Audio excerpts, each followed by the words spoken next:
김은경의 생생경제. 안녕하세요. 김은경입니다. 한때 우리 경제에 대해서 9월 위기설 꽤 설득력 있게 들렸습니다. 근데 10월이 됐네요. 결과적으로 경제 위기는 정말 설에 지난 것뿐만이 아닌가라는 생각도 드는데요. 세계 경제를 쥐고 흔들 수 있는 미국의 금리 인상의 시점, 또 중국 경제의 경착륙 가능성, 이런 것들은 여전히 알 수 없기 때문에 불안한 것도 사실입니다. 지난주에 이어서 오늘 생생경제 금요기획도요. 세계 경제와 우리 경제 진단과 전망을 해보는 시간으로 마련을 했습니다. 3, 4부 금요기획이고요. 김은경의 생생경제 1부 지금 시작하겠습니다.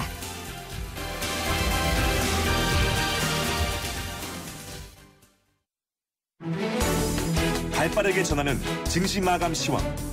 따끈따끈한 오늘의 증시 소식과 함께 심층 분석 시작합니다. 오늘의 증시 분석. 네, 오늘 증시 알아보겠습니다. NH투자증권의 강현철 투자전략부장입니다. 안녕하십니까?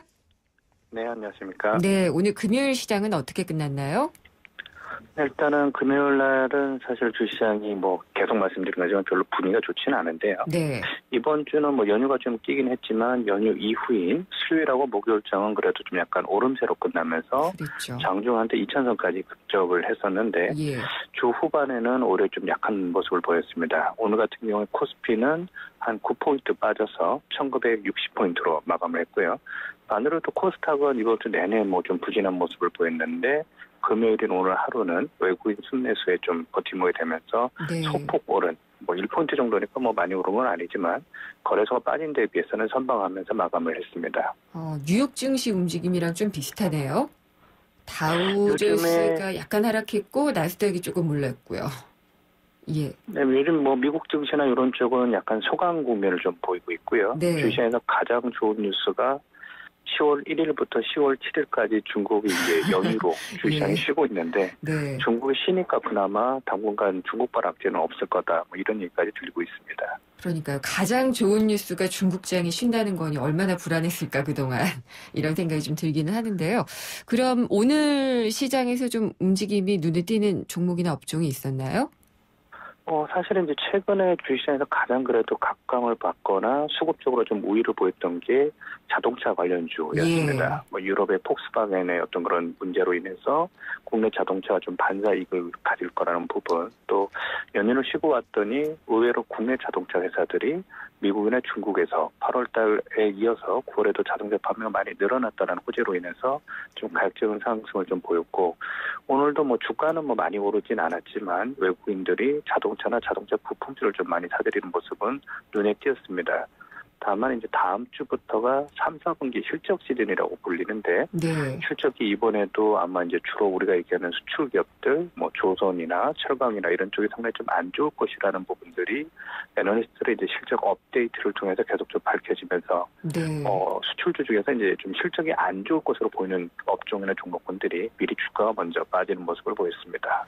그러면은 그런 종목들은 실제 실적이 나오면은 또 안도감에 오르기도 하고 그럴까요? 근데 이제 문제가 이제 요번에 발표하는 거는 7월, 8월, 9월의 3, 4분기 실적이고요. 예. 요게 지나고 나면 4, 4분기 실적이 나올 텐데 네. 보통 보면 이제 3, 4분기가 안 나오면은 4, 4분기는 그보다 더 안 나온 게 경험치이기 때문에 그렇군요. 이번에는 나쁘더라도 다음에 좋아진다라는 기대가 있어야 예. 주가가 안도나 반등을 좀 할 수 있는데 분위기는 이번에도 안 나왔는데 연말에 뭘 기대할 게 있겠느냐 이런 예. 쪽으로 잡힐 가능성이 좀 높기 때문에 기대를 높이긴 좀 어려워 보입니다.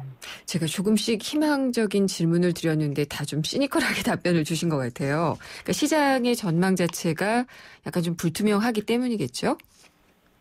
근데 사실은 최근에 주시장이 아주 나쁘진 않았었습니다. 예. 2달 전만 해도 코스피가 1,800까지 빠졌다가 이번 주에는 장중 한 2,000선까지니까 네. 한 200포인트 정도 올라오면서 오히려 글로벌 주식시장 중에서는 한국 증시가 상대적으로 좀 안정적인 모습을 보였는데요. 네. 문제는 이제 다음 주인데 다음 주면은 앞서 이제 농담처럼 말씀드렸지만 중국이 연휴 이후에 다시 또 변동성을 확대할 모습이 좀 있어 보이고 또 이제 우리나라는 본격적인 실적 시즌에 들어가는데 네. 벌써 이제 기업들마다 한 몇 천억씩 지금 손실이 더 잡힐 거다 이런 우려감들이 좀 있어서 이번 주까지는 오히려 좀 좋았고요. 뭐 그러다 보니까 코스피도 한 2,000선까지 올라왔는데 이제 다음 주부터 대기하고 있는 악재가 네. 호재보다는 좀 안 좋은 뉴스가 많아서 약간은 좀 조심하자 정도로 보고 있습니다. 네. 그러면은 투자자들의 투자 전략은 구체적으로 어떻게 가면 좋을까요? 약간 이제 좀 길게 본다면은 미국의 출구 전략이라고 불리는 이제 금리 인상은 예. 뭐 일부에서는 10월 얘기도 하지만 12월이나 내년 1월까지로 좀 이렇게 미뤄지고 있는 분위기여서 갑자기 뭐 앞서 이제 9월 위기설이 없었듯이 10월, 11월이 뭐 급락장이 전개되지는 않을 것으로 보입니다. 네. 다만 이제 중국이라는 변수가 다시 부각될 가능성, 또 우리나라는 주로 수출 대형주들이 실적이 상당히 좀 부진할 것으로 보이기 때문에 예. 이렇게 된다면은 오히려 이제 선제적으로 주가가 빠졌다가 좀 못 올라온 중소형주나 제약 바이오, 뭐 예. 중국 소비 관련주 이런 쪽에 테마 쪽으로 초점을 맞추는 게 좋아 보입니다. 제약바이오 같은 경우에 요즘 코스닥이나 코스피 시장에서 반응은 어떤가요? 사실은 굉장히 분위기가 좀 냉랭한 상태입니다. 네. 코스피는 1,800까지 갔다가 2,000까지 올라왔는데 예. 제약바이오는 최근 2달 동안 거의 30% 정도 폭락을 했는데 예. 좀처럼 반등을 못하면서 이게 또 이제 뭐 테마가 끝난 게 아닌가 그런 우려감들이 있지만 네. 올해 하반기에 이제 예상되는 수주나 뭐 실적이 생각보다는 좀 버팀목이 돼줄 수 있어 보여서 제약바이오 또 이제 우리가 주로 얘기하는 중국 소비 관련주는 아직은 좀 모멘텀이 살아있는 것으로 보입니다. 네, 잘 들었습니다. 감사합니다. 감사합니다. NH투자증권의 강현철 투자전략부장이었습니다. 오늘 하루 당신이 꼭 알아야 할 경제 뉴스는 중요한 경제 뉴스를 콕콕 집어드립니다. 네, 오늘의 주요 경제 뉴스입니다. 뉴스원의 최명용 기자 연결하겠습니다. 안녕하십니까? 네, 안녕하십니까. 예, 이거 진짜 여쭤보고 싶었어요. 네. 코리아 그랜드 세일이 어제 시작이 됐잖아요. 그렇죠. 네. 광고도 그렇고 기사도 그렇고 엄청 많이 나왔는데 네. 실제로 뭐 편의점 가봐도 아무것도 없는 것 같고 그렇죠. 예. 편의점도 아니었다고 하죠. 온라인 쇼핑몰 정도 들어가 봤는데 뭐 네. 별게 없는 것 같고 그렇거든요. 매출이 네. 좀 늘긴 늘었나요? 어떤가요? 늘기는 늘었다고 합니다. 뭐 사례에 따라 다르긴 할 텐데요. 예. 편의점 같은 데는 이제 하루 집계 같은 게 잘 안 나와서 조사가 안 되긴 했는데 백화점이나 마트, 면세점 이런 쪽은 조금 늘기는 늘었다고 합니다. 네, 백화점들은 얼마나 늘었나요? 백화점은 꽤 많이 늘었는데요. 네, 롯데백화점 같은 경우가 이 목표 대비 한 20% 정도 초과 달성을 한 것 같다. 오. 이렇게 얘기를 하고요. 예. 작년 10월 1일하고 그냥 하루 매출을 이렇게 비교를 했더니 7.8% 정도 늘어났다. 이렇게 얘기를 합니다. 네. 뭐, 이 시간도 좀 다르고 그러니까 정확한 비교는 솔직히 아닐 수도 있는데 그럴 수 있죠. 어느 예. 정도는 효과는 있었던 게 아닐까 이렇게 예상이 되고요. 신세계백화점 같은 경우는 눈에 띄게 좀 늘었는데 여기는 작년 1일 하루치를 비교했더니 29.8% 정도 이렇게 늘어난 것으로 나타났습니다. 네. 현대백화점은 1.1% 정도고요. 거의 제절인데요, 여기는? 거기는 네. 좀 제자리인 것 같습니다. 많이 팔린 품목들은 그런 백화점에서 어떤 게 좀 많이 팔렸죠? 신세계가 가장 많이 늘어서 신세계 거를 좀 봤더니 여성 의류가 38.5% 정도 늘었다고 하고요. 스포츠 용품, 남성 의류, 아웃도어, 명품, 주얼리 시계 네. 이런 품목들이 좀 많이 늘어난 것으로 이렇게 집계가 됐습니다. 그렇군요. 대형마트들은요? 대형마트들은 이 증가폭은 그렇게 크진 않습니다. 똑같이 작년 1일하고 이렇게 하루치를 비교를 했는데 이마트는 2.6%, 롯데마트는 2.4% 정도 네. 늘어났다고 합니다. 2% 늘어난 거니까 별거 아니다라고 생각할 수도 있지만 마트라는 게 추석 연휴 직전에 이렇게 뭔가 사가는 그런 게 굉장히 많지 않습니까? 추석 연휴 직후, 작년은 추석이 9월 초였고 올해는 9월 말이었던 것을 감안을 하면 10월 1일 날 매출이 늘어났다는 것 자체만으로도 효과는 있는 거 아니냐 이런 해석이 가능합니다. 예, 제가 말씀드린 편의점 같은 경우에는 별로 좀 효과가 그러니까 이벤트도 별로 없었고요. 효과도 별로 없지 않았나 싶은데. 거기는 지금 통계가 나오지 않아서 예. 지금 파악은 정확하게 못했는데 네. 말씀하신 것처럼 참석률이 좀 높지 않아서 효과는 크지 않았을 것 같고요. 예. 면세점 같은 경우는 중국 관광객들이 좀 많이 찾아서 한 5% 정도 이렇게 늘어났다고 합니다. 그렇군요. 근데 자동차 판매가 많이 늘어나고 하는데 네. 이거는 어제 얘기는 아닐 거고요. 그렇죠. 뭐 하루 만에 이런 건 아니고요. 그 9월 한 달치 판매 실적을 예. 자동차 산업협회가 매달 초에 그 다음 달 매달 초에 이제 발표를 하는데 9월이 좀 눈에 띄게 많이 늘어나서 오늘 뉴스를 좀 전할까 합니다. 네. 9월 한 달 동안 5대 완성체 업체의 내수 판매량이 12만 8,067대로 집계가 돼서 작년 9월 11만 660대에 비해서 약 16% 정도 네. 연중 최고치를 기록을 했습니다. 수입차 실적은 원래 이제 내일 나오는데 내일은 아마 토요일이니까 월요일쯤 나올 겁니다. 그러니까 수입차까지 포함을 해보면 차 판매가 9월에 꽤 늘어난 것으로 그렇게 보일 수 있을 것 같습니다. 예. 가장 큰 영향이 개별 소비세 인하 효과였던 것으로 지금 예. 분석은 됩니다. 잘 아시는 것처럼 8월 말부터 개별 소비세를 5%에서 3.5%로 일괄 인하를 했고 자동차 업계에서 요 때가 기회다 하고 다양한 프로모션을 9월에 많이 했거든요. 네. 또 신차를 새로 내놓은 것도 굉장히 많았고요. 그런 것들이 효과를 내서 차 업계가 오랜만에 좀 매출 증대를 보인 것 같습니다. 그나마 좀 괜찮은 소식이네요. 그렇습니다. 예. 근데 그 수출 상황 보면은 수출입이 같이 감소해서 네. 불황형 흑자가 지속됐다라는 뉴스가 또 나왔네요. 그렇습니다. 이거 분기마다 계속 전해드리고 있는 것 같은데 예. 꽤 오랫동안 이런 얘기가 있었고요. 요번 그 3분기까지 누적으로 좀 봤더니 무역 수지 흑자가 663억 달러, 거의 70조 원에 가깝죠. 흑자를 기록을 해서 작년 같은 기간이 228억 달러 정도의 흑자였거든요. 네. 거의 2배 이상 그렇게 늘어난 수치를 보였습니다. 수출 누적액이 9월까지 3,971억 달러를 기록을 했고요. 이게 전년 동기보다 6.6% 정도 감소한 수치고 누적 수입액은 수출보다 훨씬 많이 줄었죠. 16.5%가 줄어서 3,308억 달러를 네. 기록을 했습니다. 이렇게 그 수출하고 수입을 뺀 이 무역 수지 663억 달러는 이미 이번 7월에 작년 전체 무역 수지가 471억 달러였는데 네. 이거를 7월에 이미 돌파를 했고 매월 평균 71억 달러 정도, 약 8조 정도의 흑자 행진을 계속 이어가고 있습니다. 이대로라면 연간 800억 달러 정도가 될 것 같다. 이렇게 전망이 나옵니다. 그 정부에서는 늘 이렇게 자료 발표하면은 기자들이 이제 불황형 흑자가 지속되고 있다 이렇게 쓰잖아요. 네. 그러면은 불황형 흑자라고 볼 수는 없다라고 또 반박을 하거든요. 항상 그렇게 반박을 이번에도 하는데 그랬나요? 수치로 보면 이건 불황형 흑자가 맞거든요. 너무 분명해 보여가지고요. 그렇습니다. 예. 이번에는 수입이 줄어든 거 다 아시다시피 유가가 작년 대비 많이 빠진 게 가장 큰 원인이긴 한데 네. 요거를 감안하고 보면 수입 물량도 늘었고 이 수입하는 품목들이 투자와 관련된 부분들이기 때문에 네. 그 불황형 흑자라고 단정 짓기는 어렵다.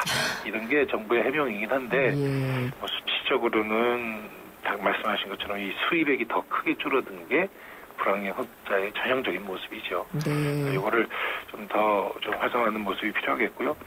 요 수입하고 수출을 더한 거를 이제 교역량이라고 하는데 네. 이 교역량의 트렌드를 이렇게 좀 봤더니 3분기까지 7,279억 달러를 기록을 했거든요.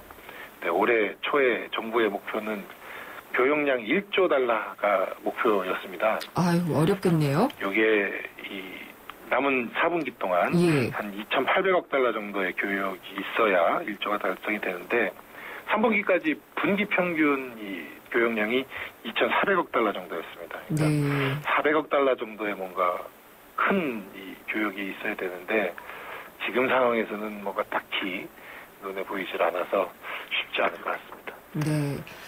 물건 살 때는 물건 가격들 계속 오르는 것 같기는 한데 소비자 물가는 계속 그 제자리예요. 0%대를 또 기록을 했죠. 그렇죠. 이 불황형 흑자에 대해서 정부가 다른 얘기 체감하는 거하고 다른 얘기하는 것처럼 예. 말씀하신 물가도 체감하는 거하고는 좀 많이 다른 것 같습니다. 통계청이 오늘 9월 소비자 물가 동향을 발표를 했는데요. 이 소비자 물가지수가 110.04, 2010년을 100으로 놓고 그때와 비교를 하는데 작년 대비해서 0.6% 상승했다. 이렇게 발표했습니다. 예. 10개월 연속 0%대 물가를 기록을 하고 있어서 디플레 아니냐 이런 얘기까지 지적이 되고 있습니다.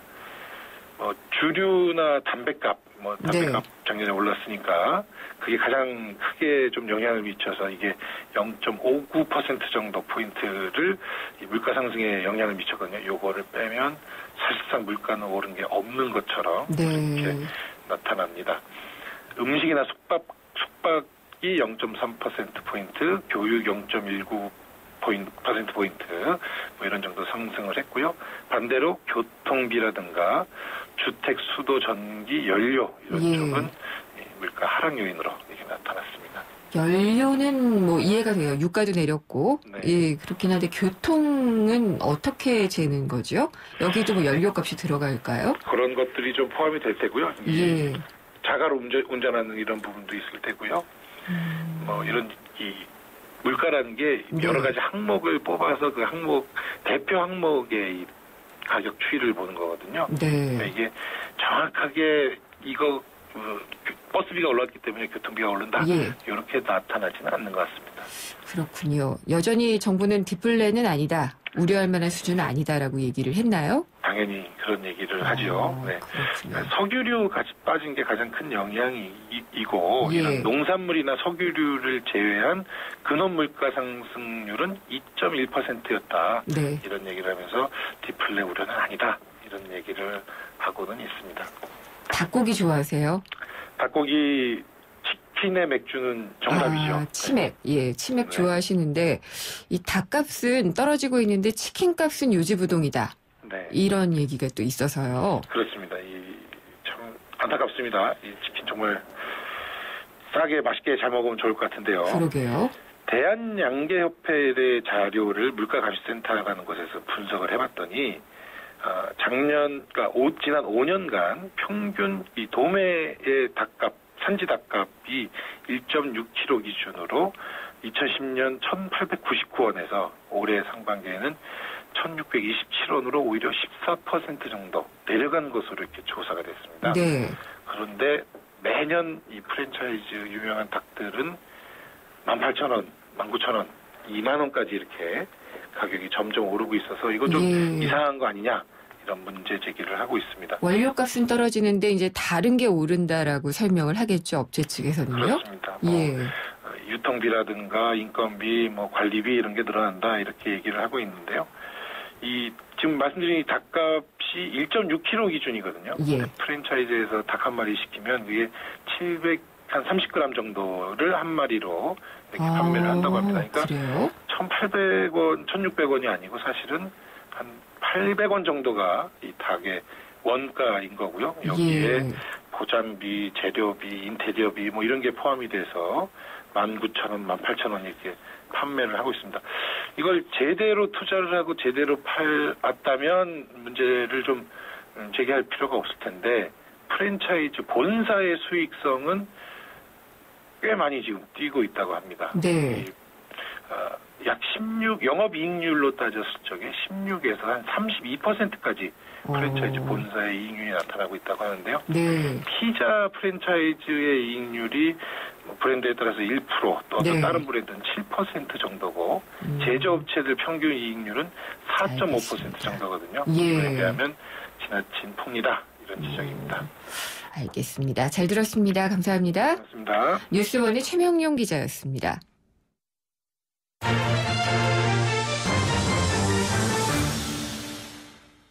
생생경제 1부 함께 하셨습니다. 잠시 후 생생경제 2부 이어지는데요. 경제신간과 경제영화관 코너가 준비가 돼 있습니다.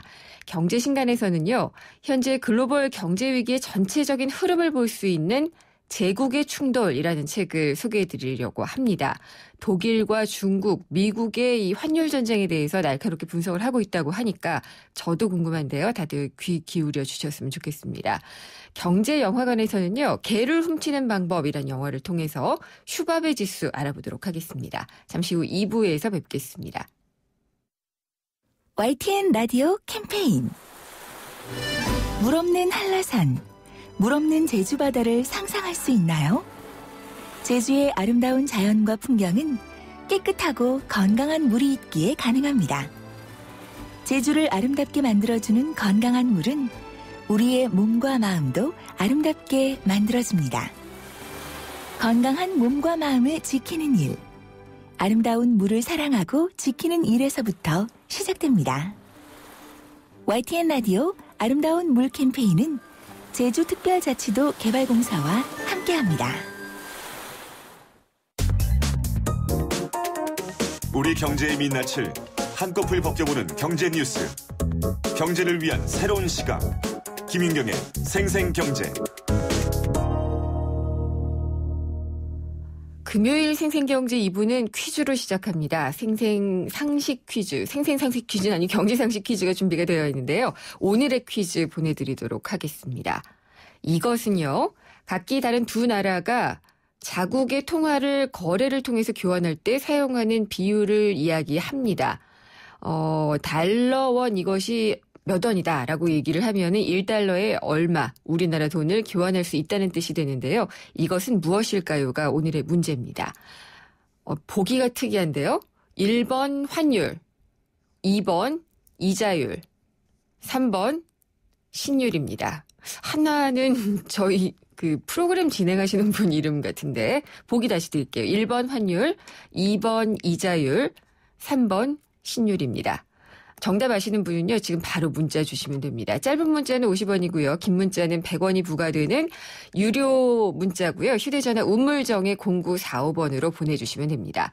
오늘 퀴즈에 참여해 주신 분들께는 알칼리수로 건강해지는 내 몸 에이수 한 박스를 보내드리고요. 참 쉬운 중국어 문정아 중국어에서 드리는 10만 원 상당의 온라인 수강권도 보내드립니다. 보기 다시 한번 드릴게요. 1번 환율, 2번 이자율, 3번 신율입니다. 정답은 짧은 문자 50원, 긴 문자 100원이 부과되는 휴대전화 우물정의 0945번으로 보내주십시오. 생생경제를 다양하게 만나는 방법. YTN 라디오 앱 예스와 YTN 라디오 웹사이트, 팟캐스트를 통해서 실시간 청취와 다시 듣기가 가능합니다. 언제 어디서나 손쉽게 만날 수 있는 생생경제. 참 좋다.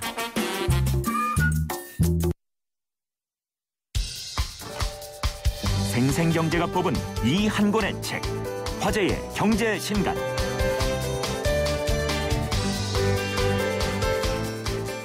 금요일에 만나는 경제의 신간입니다. 홍순철 북칼럼니스트 나오셨습니다. 안녕하십니까? 안녕하세요. 오늘은 어떤 책을 소개해 주시나요? 예, 오늘은 좀 거시적인 안목에서 세계 경제를 바라보는 책인데요. 예. 제국의 충돌이라는 제목의 책입니다. 제목이 엄청난데요? 그렇죠. 예. 장 미셸 까르트푸엥이라고 하는 프랑스 저자가 책을 썼습니다. 독일의 부상, 중국의 도전, 그리고 미국의 대응이라는 부제가 적혀 있는데요. 네. 최근 지금 전 세계 경제가 좀 휘청거리고 있죠. 그리고 그 이면에는 화폐 전쟁, 네. 경제 패권을 둘러싼 강대국들 간의 힘겨루기가 진행되고 있다는 사실들을 많은 분들이 알고 계시는데요. 연이은 중국의 위안화 평가 절하와 그로 인한 불확실성의 증가가 네. 이어지고 있습니다. 중국 경제 성장이 끝난 거 아니냐라는 이야기와 함께 경착륙에 대한 위기가 네. 고조가 되고 있죠. 태평양을 건너가 보면 미국에서 계속해서 지금 금리 인상 가능성 이야기가 나옵니다. 참 예. 지겨울 정도로 반복적으로 간보기를 하고 있다는 생각이 드는데요. 불안감을 지금 세계 경제에 네. 조성시키는 심리 전략을 이어가고 있고요. 미국에서 대서양을 건너서 독일을 한번 보도록 하죠. 네. 독일은 유로화 위기 가운데서도 견고한 성장세를 유지를 하고 있습니다. 그렇죠. 그리고 그리스 구제금융협상에서 유난히 강한 목소리를 냈어요. 더 줄 수 없다. 그렇죠. 그래서, 예. 경제 패권을 향한 일종의 야욕을 감추지 않았는데요.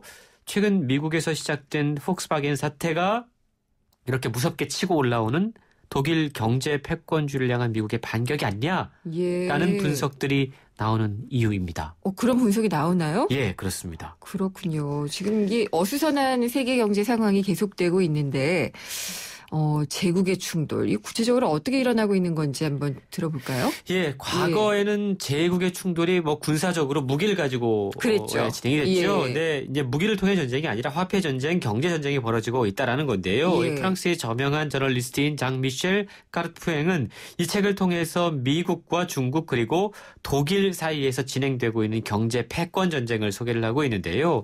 달러 중심의 팍스 아메리카나 시대가 저무는 동안에 중국과 독일이 지금 무서운 기세로 치고 올라오고 있고 네. 두 나라의 공통점이 있습니다. 제조업 중심 산업 또 중상주의 정책이라고 하는 건데요. 이 두 가지를 가지고 경제의 힘을 키워왔다라는 거죠. 근데 네. 또 두 나라는 차이점이 있는데요.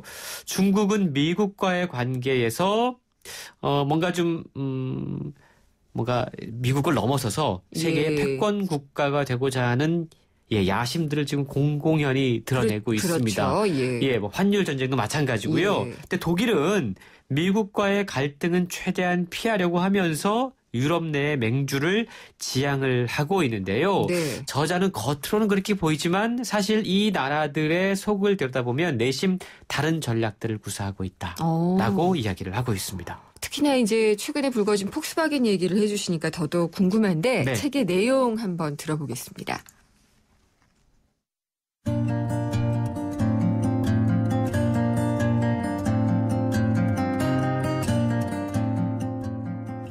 다임러, BMW, 폭스바겐 같은 독일의 주요 자동차 제조업체에게 미국 시장은 이미 수익의 원천이다.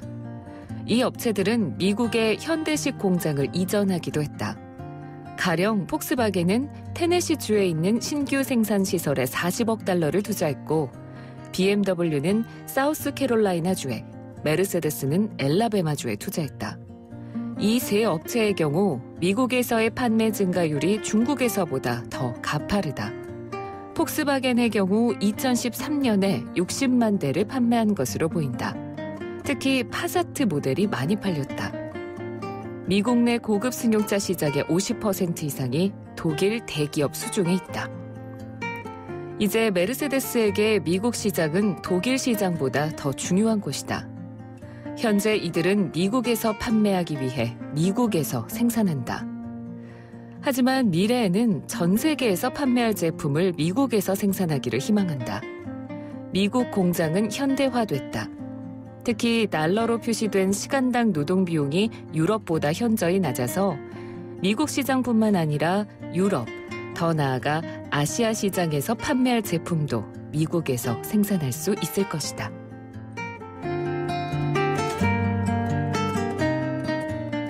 이런 이유 때문에 이 독일의 맹주를 미국이 좀 반격하는 것이 그렇죠. 폭스바겐 사태다. 예, 사실 최근 들어서 이 책 이외에도 독일의 역습이라고 하는 책이 나왔는데요. 네. 그 책에도 보면 최근 들어서 유럽연합의 위기 상황에서 독일이 유난히 강경한 목소리를 내고 있고 사실 미국이 이 상황에 대해서 내심 불편한 심리를 갖고 있었다고 그래요. 그렇죠. 예. 그런 상황에서 지금 최근 이제 이 폭스바겐 사태가 터진 건데요. 네. 그러다 보니까 아무래도 미국의 견제가 시작된 것이 아니냐 이런 분석들이 나올 수 있다라는 막연한 음모론은 아닌 것 같은데요. 네, 그렇습니다. 예.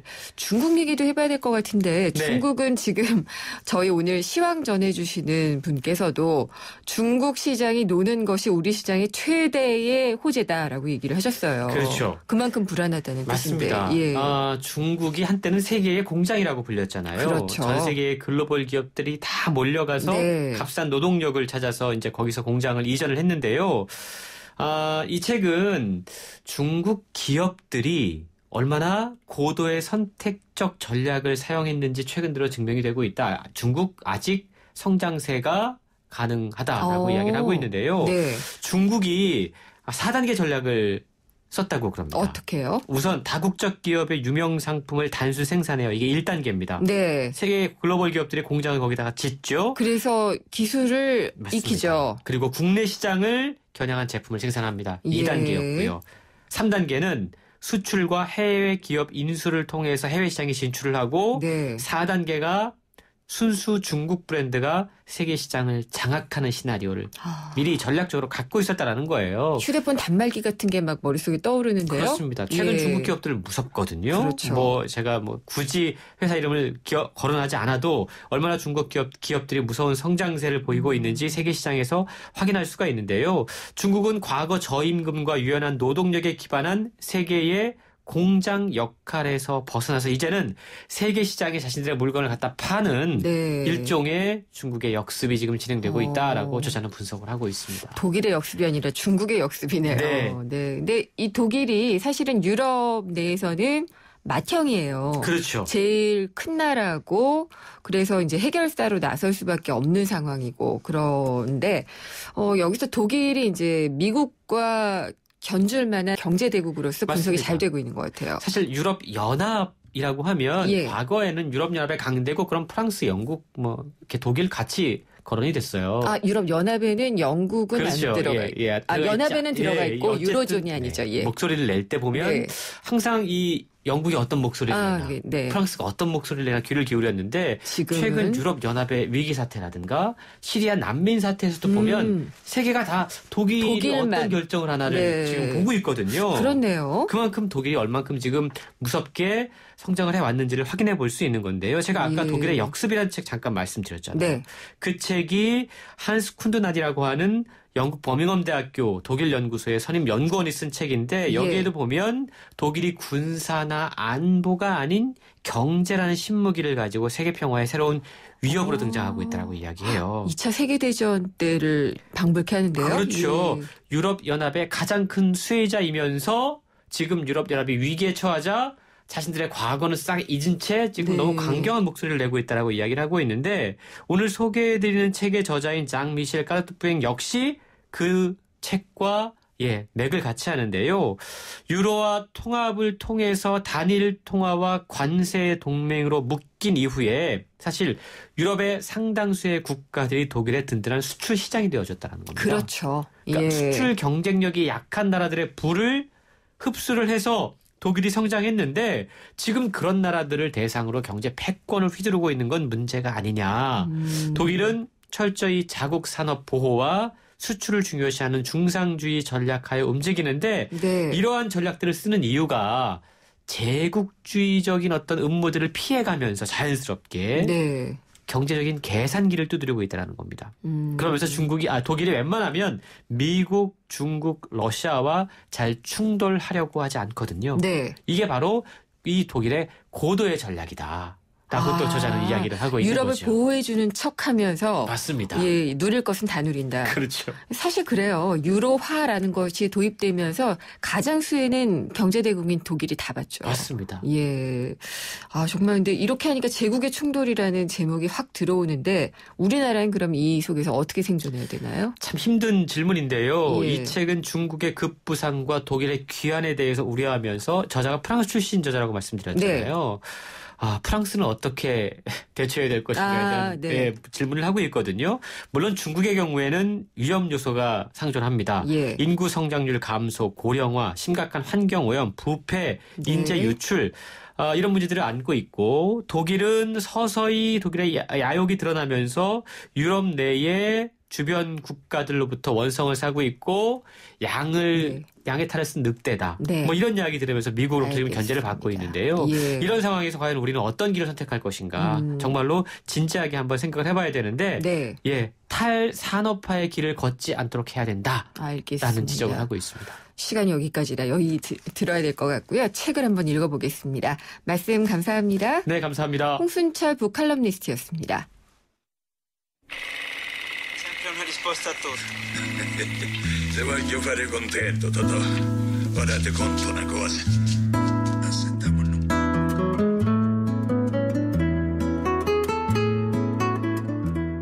네, 금요일에 만나는 경제영화관 시간입니다. 경향신문의 박병률 기자 오늘은 전화로 연결했습니다. 안녕하십니까? 네, 안녕하세요. 네, 오늘 소개해 주실 영화는 어떤 건가요? 네, 제가 먼저 하나 좀 질문을 먼저 던져보고 싶은데요. 아, 네. 요즘엔 질문 받는 게 좋더라고요. 네. 만약 우리 아이들에게 저 옆에 있는 저 집, 저 아파트 사는데 얼마나 들까? 라고 묻는다면 아이들이 뭐라고 답을 할까요? 엄마 100만 원이면 돼? 뭐 이럴 것 같은데요? 그렇죠. 어릴 때 제가 생각하는 가장 큰 돈의 규모가 한 100만 원이죠. 네. 저희 딸도 그러더라고요. 그렇죠. 네, 아마 그럴 것 같은데 이렇게 이제 어린아이의 눈에 비친 집을 담은 영화가 있습니다. 네, 김성호 감독의 개를 훔치는 완벽한 방법이라는 영화인데요. 줄여서 또 개훈방 이렇게 부르기도 하는데 지난 추석 때 TV에서도 또 상영을 하게 됐습니다. 전 IPTV에서 돈 주고 봤습니다. 네. 근데 이게 원래는 원작이 미국 소설이라고 하더라고요. 네, 미국의 여류 소설가인 바바라 오코너의 이제 동명 베스트셀러가 원작입니다. 이 사실 원작의 배경은 미국인데요. 하지만 이제 시나리오 작업을 거쳐서 이제 한국적으로 바꿨습니다. 아마도 이 집 문제는 만국 공통의 관심사이기 때문에 이게 또 가능했을지도 모르겠다 이런 생각이 좀 듭니다. 네, 왜 집인데 왜 개를 훔칠까 이제 궁금해지잖아요. 네. 내용을 소개를 해주시죠. 네, 10살짜리 꼬마 숙녀 지소가 주인공입니다. 동생 지석과 그리고 엄마 이렇게 함께 집이 아닌 피자 배달차에서 살고 있습니다. 네. 사업에 실패한 아빠가 돈을 벌어오겠다 이러면서 이제 집을 나가버린 건데요.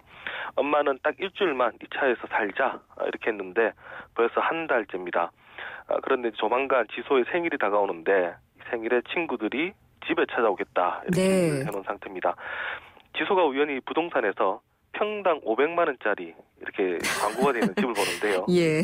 지소가 착각을 하죠. 네. 평당에 있는 500만 원짜리 집으로 생각을 합니다. 그러니까요. 네, 이 평당이 아마 분당 옆에 어디쯤 있을 거다라고 생각을 하는데 예. 그래서 이제 지소는 이 500만 원을 벌기 위해서 고민을 합니다.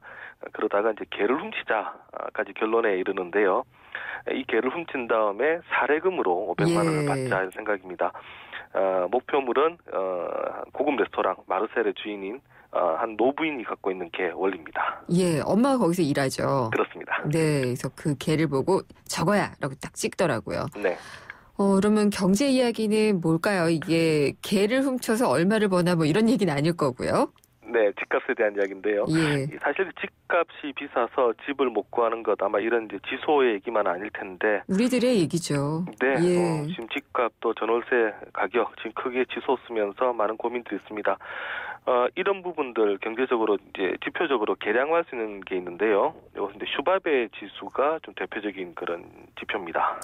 그러면은 뭐 집값 상승률이 얼마다 이런 게 아니라 그냥 슈바베 지수만 알면은 전체적인 좀 동향이 파악이 되는 건가요? 네, 이 슈바베 지수란 이제 전체 가계 지출에서 차지하는 주거비의 비중을 말을 합니다.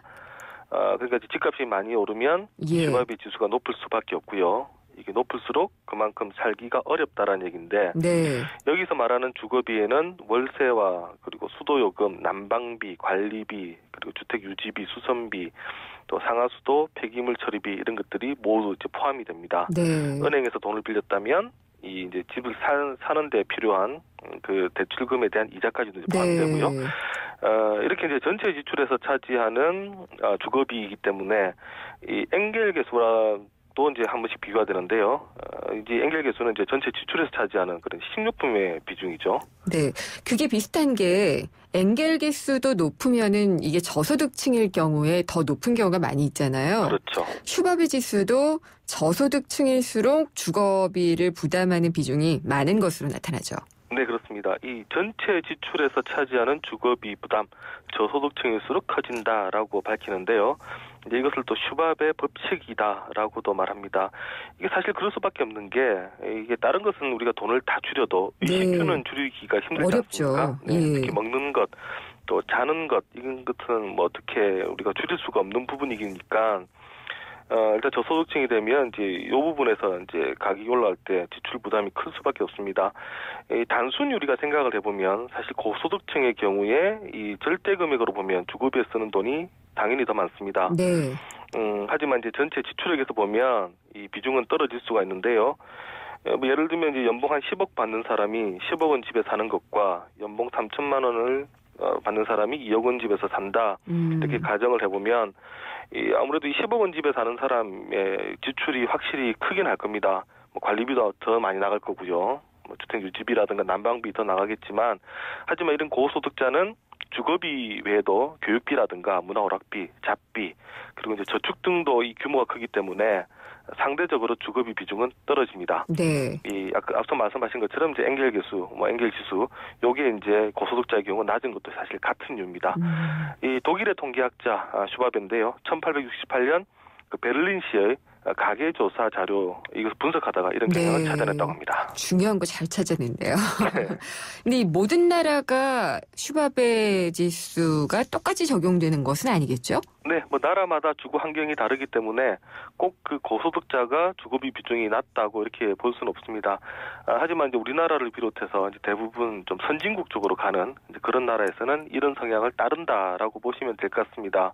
아무래도 소득이 증가분이 좀 많고요. 또 그 외에 이제 뭐 여러 가지 문화생활비라든가 쓸 돈들이 증가할 경우에는 이 슈바베 법칙이 좀 잘 맞습니다. 네. 이 통계청 자료를 한번 보니까 올해 1분기 가구당 가계수지 자료 이것을 제가 참조를 해보면 소득 하위 20%의 슈바베 지수는 19.4%였고요. 네.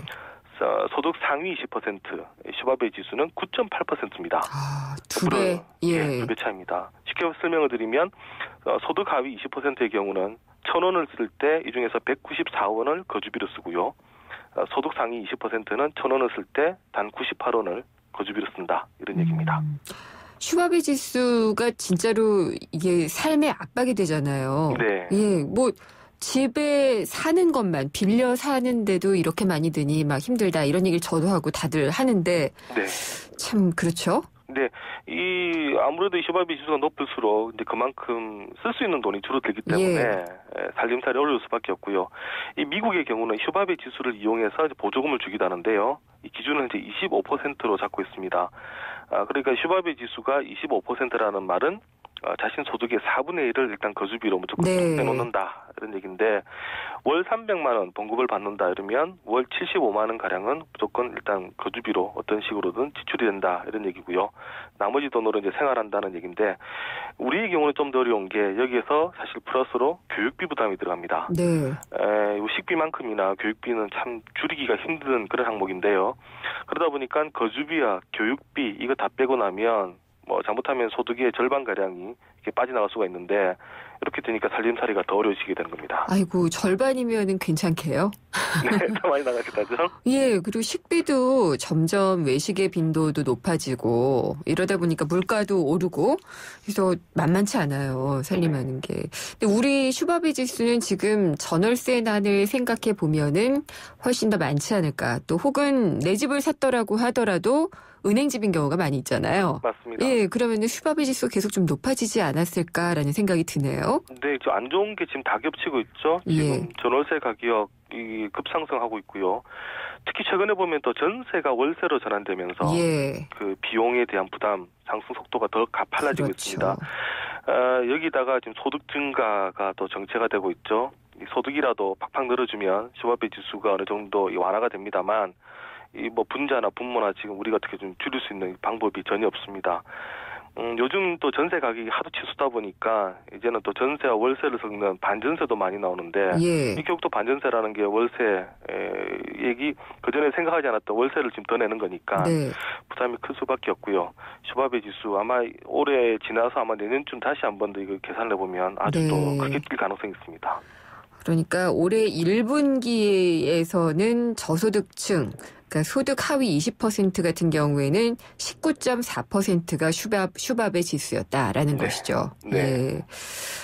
근데 이게 저소득층에서 더 높은 것이 더 안타깝기도 한데 최근의 경향은 어떤가요?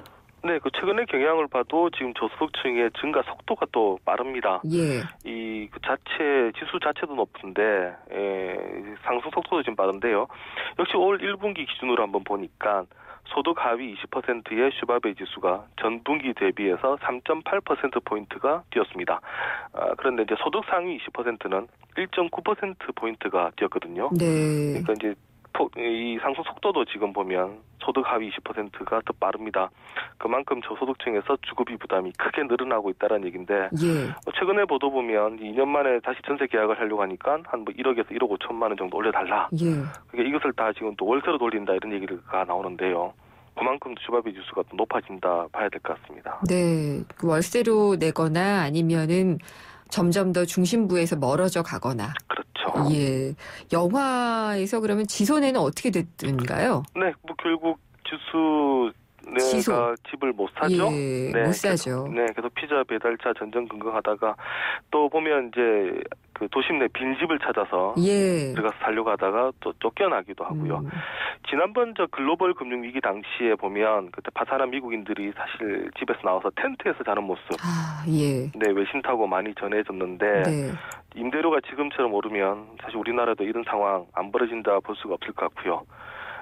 어쨌든 좀 정책 당국자들이 이 한국의 슈바비 지수 떨어뜨릴 수 있는 여러 가지 좀 묘안을 좀 찾아야 될 것 같습니다. 어떻게 찾을 수 있을까요?